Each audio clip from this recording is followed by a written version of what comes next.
تو رمضان کے روزوں اور تمام عبادات کے مقبول ہونے کی واضح دلیل یہ ہوگی کہ رمضان کے بعد بھی اللہ تعالیٰ مجھے اور آپ کو نیک اعمال کی توفیق دے۔ تو رمضان ختم ہونے کا ہرگز مقصد یہ نہیں ہوتا کہ انسان اعمال بند کر دے، یہ ہے کہ رمضان میں ذرا اعمال زیادہ ہوتے ہیں، اب اس قدر نہ صحیح لیکن کسی حد تک اعمال ہونے چاہیے کہ رمضان میں آپ 2-2 3-3 پارے پڑھتے تھے، اب 3 پارے نہ صحیح کم از کم 1 پارہ تو پڑھا جائے۔ رمضان میں آپ 20-20 رکعت تراویح پڑھتے تھے، اب 20 رکعت نہ صحیح رات کے اندھیروں میں 2-4 رکعت تہجد کے نام پہ ہی پڑھ لیے جائیں۔ حضرت ابو ذر رضی اللہ تعالی عنہ کی ایک روایت ہے، ایک مرتبہ وہ بیت اللہ کے سائے میں تھے اور انہوں نے لوگوں میں اعلان کیا کہ اے لوگوں جمع ہو جاؤ اور ایک شفیق بھائی کی نصیحت سن لو۔ لوگ جمع ہو گئے تو حضرت ابو ذر رضی اللہ تعالی عنہ نے انہیں ایک لمبی نصیحت فرمائی، لمبی روایت ہے، اس کا خلاصہ اور نچوڑ یہ ہے کہ اے لوگوں، اگر تم یہ چاہتے ہو کہ قیامت کی ہولناکیوں سے بچ جاؤ تو گرمی کے روزے رکھا کرو، اور اگر تم یہ چاہتے ہو کہ قبر کے اندھیروں سے بچ جاؤ تو رات کے اندھیرے میں 2-4 رکعت نوافل پڑھا کرو۔ 2-4 رکعت رات کے اندھیرے میں جب تم نوافل پڑھو گے تو یہی نوافل قبر کے اندھیروں کو دور کرنے میں تمہارے معاون ثابت ہوں گے۔ اور مزید فرمایا کہ تمہارے سامنے بہت بڑا منظر ہے، قیامت ہے، اس کی بہت بڑی ہولناکی ہے، تو اس ہولناکی سے بچنے کے لیے نیکیاں بھی بڑی بڑی کرو، چونکہ مقصد بڑا ہے،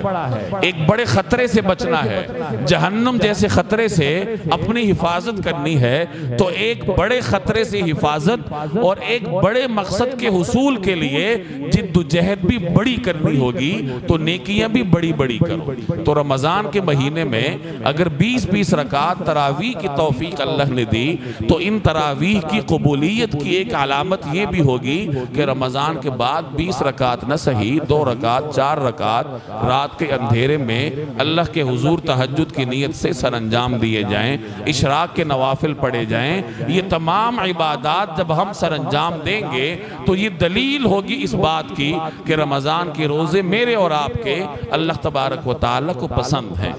اگر ہم رمضان کے بعد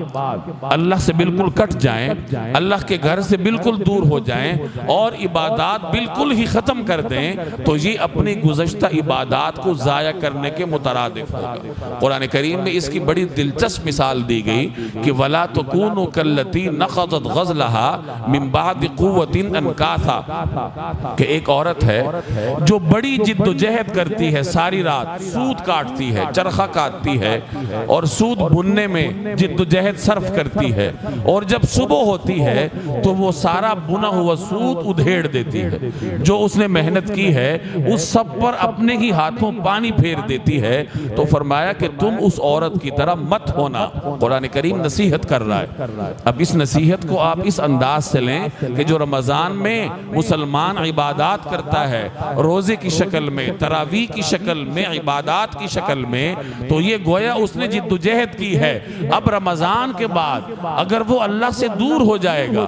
مسجد سے دور ہو جائے گا، باجماعت نماز چھوڑ دے گا، تلاوت چھوڑ دے گا، نوافل بالکل چھوڑ دے گا، تو رمضان کی محنت پر اس نے پانی پھیر دیا کہ وہاں اتنا لمبا روزہ رکھ کر اور اتنی لمبی لمبی تراویح پڑھ کر، طویل دورانیے پر مشتمل تلاوت کر کے، جو اس نے ایک مشکل جد و جہد کر کے اللہ تبارک و تعالیٰ کے ساتھ ایک تعلق بنایا تھا، اب رمضان کے بعد تمام تر عبادات یکسر چھوڑ کر اور اللہ کے گھر کو بالکل چھوڑ کر اس نے اللہ کے ساتھ اپنا بنا بنایا تعلق بگاڑ دیا۔ تو یہ ایسا ہی ہے جیسے ایک عورت ساری رات کپڑا بنے اور صبح خود ہی ادھیڑ دے، تو کم از کم ہم اتنے احمق نہ بنے۔ قرآن کریم میں اللہ تبارک و تعالیٰ نے جہاں رمضان کے روزوں کی فرضیت کو بیان فرمایا تو اس کے فوراً بعد ایک آیت ہے وَإِذَا سَأَلَكَ عِبَادِي عَنِّي فَإِنِّي قَرِيبٌ، کہ جب میرے بندے آپ سے میرے بارے میں پوچھیں تو آپ انہیں بتلا دیجئے فَإِنِّي قریب کہ میں ان کا رب ان سے بہت قریب ہوں۔ چنانچہ علماء فرماتے ہیں کہ رمضان کے روزوں کی فرضیت کو بیان کرنے کے بعد اللہ تبارک و تعالی یہ جو اپنے قریب ہونے کو بتلا رہا ہے اور یہ یقین دہانی کروا رہا ہے کہ اجیب دعوت الداعی اذا دعان، کہ جب کوئی میرا بندہ مجھے پکارتا ہے تو میں اس کو جواب دیتا ہوں۔ تو اس کا ایک مقصد یہ بھی ہے کہ کوئی بندہ یہ نہ سمجھ بیٹھے کہ یہ برکات صرف رمضان تک ہیں، عبادت کی قبولیت، دعاؤں کی قبولیت، اللہ کے ساتھ تعلق یہ صرف رمضان میں ہوتا ہے، ایسا نہیں، بلکہ اللہ خود فرما رہا ہے کہ اے پیغمبر آپ ان سے کہہ دیجئے کہ فَإِنِّي قریب کہ میں ان سے قریب ہوں، میں ان کی شہ رگ سے زیادہ قریب ہوں۔ اور جو اللہ رمضان میں تمہارے قریب ہوتا ہے وہ رمضان کے بعد بھی تمہارے قریب ہوتا ہے۔ جو اللہ تعالیٰ رمضان میں تمہاری دعاؤں کو سنتا ہے وہی اللہ تبارک و تعالیٰ رمضان کے بعد بھی تمہاری دعاؤں کو سنتا ہے، بشرطے کہ اس کے ساتھ تعلق برقرار رکھو۔ فارسی زبان کا ایک معروف مقولہ ہے کہ ہر شب قدر است گر قدر بدانی، آپ اپنی جس رات کی قدر پہچان لیں، چاہے وہ کسی مہینے میں ہو، آپ اس کی قدر و قیمت پہچان لیں کہ یہ رات مجھے اللہ کے کتنے قریب لے جا سکتی ہے تہجد پڑھ کے، اور آپ اس میں صدق دل کے ساتھ اللہ سے مناجات کریں،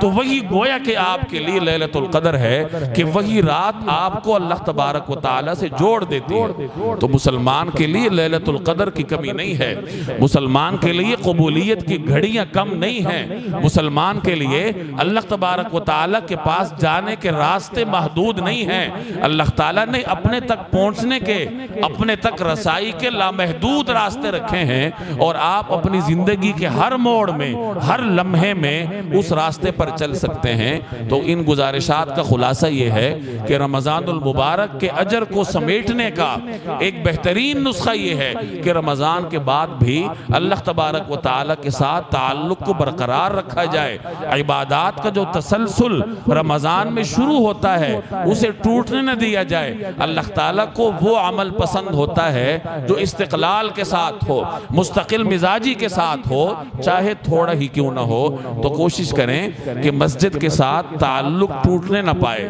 اللہ تبارک و تعالیٰ کے ساتھ تعلق کم نہ ہونے پائے، پھر جا کے اللہ تعالیٰ مجھے اور آپ کو رمضان کے تمام برکات عطا فرمائے گا۔ اللہ جل جلالہ مجھے اور آپ کو عمل کی توفیق دیں۔ وما علینا الا البلاغ المبین۔